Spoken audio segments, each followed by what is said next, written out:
Olá pessoal do sétimo ano, tudo bem com vocês? Aqui é o professor Jardel e a aula de hoje nós vamos falar sobre expressões algébricas e equação do primeiro grau, tá bom? Então vamos falar de equação do primeiro grau e expressões algébricas. Bem, uma expressão é dita algébrica quando você possui uma letra e um número. Aqui, por exemplo, é uma expressão algébrica. Mas o que vai caracterizar ela ser do primeiro ou de qualquer outro grau? Justamente o grau que vai estar na letra, ou no caso, no nosso monômio, né? Na soma de monômios que a gente está tendo aqui. Por exemplo, x² mais 1 não é do primeiro grau, ok? Ela é uma equação do segundo grau. Já aqui é uma equação do primeiro grau. O que vai determinar é justamente o grau da minha variável. Posso ter a variável x, posso ter a variável y, por exemplo, y mais 2 igual a 0. Tá? Isso é uma equação. Professor, o que é equação? Equação nada mais é do que se você for parar para pensar em equilíbrio.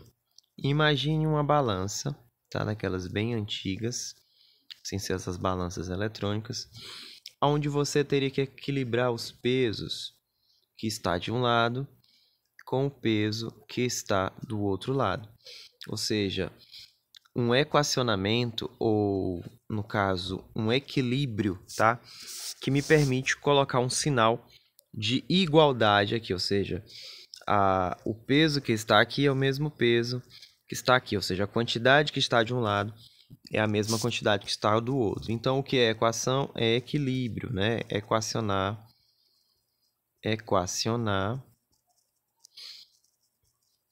é o mesmo que equilibrar. Ou seja, o que está de um lado é idêntico ao que está do outro lado, ok? Então, numa equação, a gente tem o primeiro e o segundo membro. Por exemplo, vou escrever aqui 2x mais 1 igual a x mais 2. Esse lado aqui é chamado de primeiro membro, ok? Primeiro membro. E esse outro lado aqui é chamado de segundo membro. Isso é muito importante, guardem isso, tá? Ok? Então, aqui eu tenho o primeiro membro e o segundo membro. Agora, as operações usuais na equação. Como é que eu determino a solução de uma equação? Bem, primeiro você tem que entender qual o conjunto que a gente está trabalhando, tá? Desde o início do ano, a gente viu o conjunto dos números naturais, onde começa o 1, o 2, o 3 e por aí vai, tá bom? Depois nós vimos o conjunto dos inteiros, da onde foi a ideia de número negativo, né? Menos infinito, nós sabemos que ele vem do menos infinito aqui, aí menos 1, o 0 que é a origem, aí 1, 2, por aí vai, né? Depois nós vimos o conjunto das frações, que é o conjunto dos números racionais, que possui uma representação P sobre Q, tal que P e Q são inteiros, né? Estão aqui dentro desse conjunto dos inteiros, da onde segue que Q seja diferente de zero.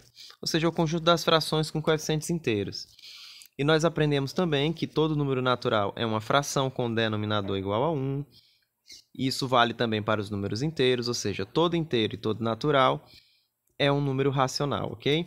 Esses números que estão aqui, eles são frações também, assim como esse conjunto aqui, tá bom? Aqui é a representação formal do conjunto dos números racionais. E depois falei por alto para vocês sobre os irracionais, que são números que não podem ser escritos na forma de fração.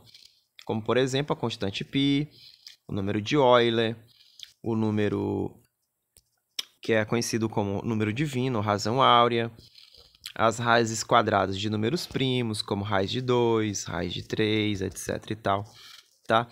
Esses números aqui são os irracionais. Agora vamos trabalhar um conjunto de solução que é chamado de conjunto dos números reais. Quem são os reais? É os racionais unidos com os números que não podem ser escritos na forma de fração, que são os irracionais. Muito bem, sabendo disso, nós sabemos agora aonde está as nossas soluções, né? Então vamos lá tentar solucionar. Primeiro passo é pensar que isso aqui é como se fosse realmente uma balança, ok, pessoal? Vou só duplicar aqui a entrada, né? Eu vou duplicar isso aqui, ok? Eu vou colocar para cá, tá? Observe o seguinte, isso aqui é uma balança, ok? Se eu tirar um peso desse lado aqui, obviamente vai desequilibrar. Então, eu tenho que estar fazendo esse equacionamento, esse equilíbrio na balança, certo? Então, vamos lá aqui, vou só pegar a caneta. Quando a gente faz isso, a gente fala o seguinte. Eu quero tirar 2 desse lado aqui. Então, se eu tirar 2 desse lado, esse lado ficaria mais pesado. Então, tenho que tirar 2 de ambos os membros, né? Então, se eu for tirar 2, vou colocar até de vermelho. Eu quero eliminar esse 2 que está aqui, certo? Então, tenho que tirar 2 desse lado aqui também, ok? Então, 2 menos 2, isso aqui vai para 0, ó, isso aqui zera, tá bom? E operando agora 1 positivo menos 2 negativo, você já sabe a operação com os inteiros. Vou repetir, fica 2x menos 1, tá? Se eu tenho uma dívida de R$2 e paguei 1, estou devendo R$1. Isso aqui igual a x.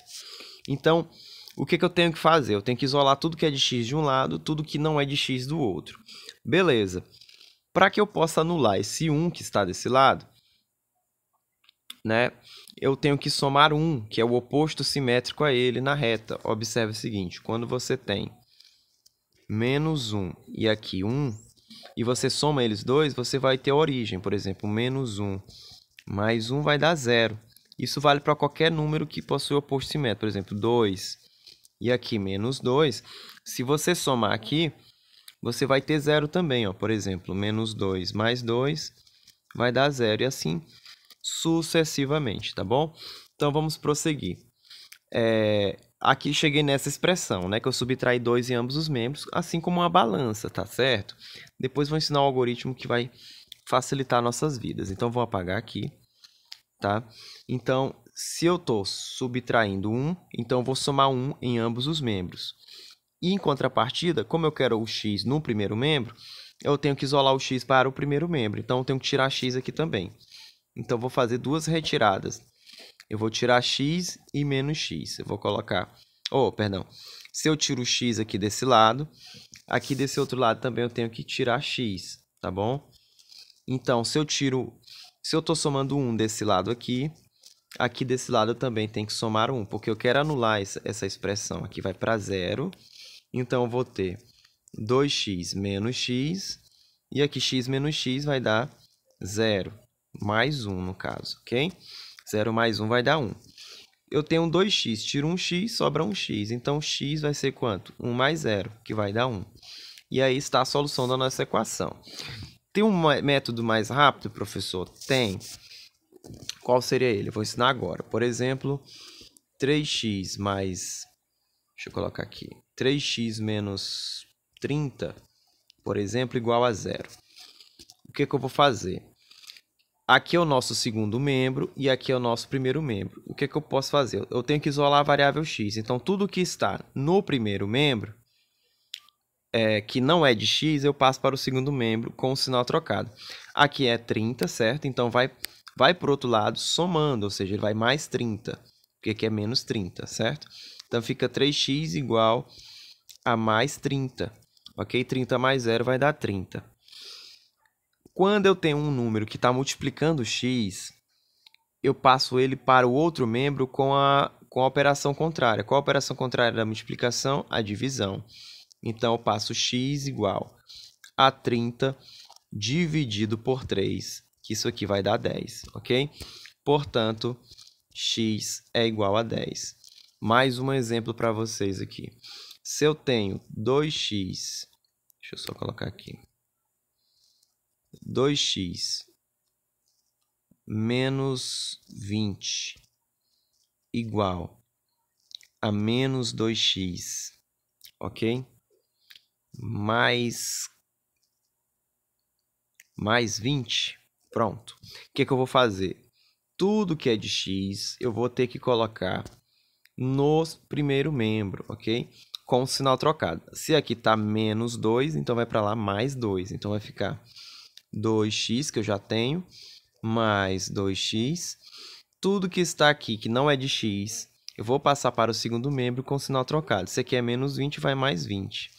Igual a 20, que estava aqui, mais os 20 com o sinal trocado. 2x mais 2x vai obter 4x. Isso aqui vai ser igual a 20 mais 20, que vai dar 40. Pronto. Como eu tenho um número que está multiplicando x, ele vai para lá como? Vai para lá dividindo. Então, x é igual a 40 dividido por 4. Portanto, x aqui também vai ser igual a 10, ok? Então, essa é a forma que você calcula a solução de uma equação do primeiro grau. Nós não vamos nos ater ainda à equação do segundo grau, inicialmente apenas a do primeiro grau. E aqui alguns exercícios para vocês. Vou fazer a questão 1. X mais 30 é igual a 40. Então, como eu quero isolar o x, tudo que não é de x passa para o outro lado negativo, né? Porque aqui está positivo, ele vai negativo. Se ele tivesse negativo, iria positivo. Então, vai ficar 40, 30 está positivo, vem para cá subtraindo. Menos 30. Então, 40 menos 30 é igual a x. Quanto é 40 menos 30? É 10. E acabou a questão, é somente isso. Aí vocês vão fazer o restante dessa atividade complementar. Espero que tenham entendido. Desejo a todos bons estudos e até a próxima aula. Tchau, tchau, pessoal!